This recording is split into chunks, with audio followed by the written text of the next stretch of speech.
سنگلاخ چٹانوں اور بے آب و گیاہ میدانوں سے گھرا مکہ اپنے آباد ہونے کی دلچسپ تاریخ رکھتا ہے۔ مکہ کو قرآن مجید میں بکہ کہا گیا ہے۔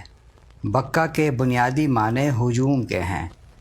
مکہ جدہ سے 45 میل جانب مغرب میں واقع ہے اور سطح سمندر سے 909 فٹ بلند ہے۔ یہ شہر ایک تنگ وادی میں واقع ہے جس کے دونوں طرف بے آب و گیاہ پہاڑوں کا دوہرا سلسلہ ہے۔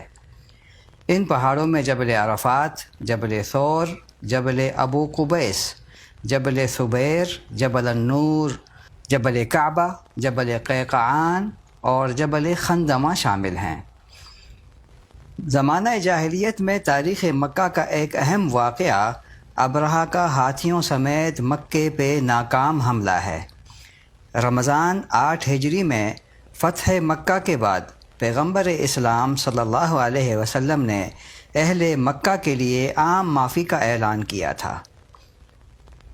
اس کے علاوہ کعبے کو بتوں سے پاک کر کے اسے مرکز توحید کی پہلی حیثیت کی طرح بحال کر دیا تھا۔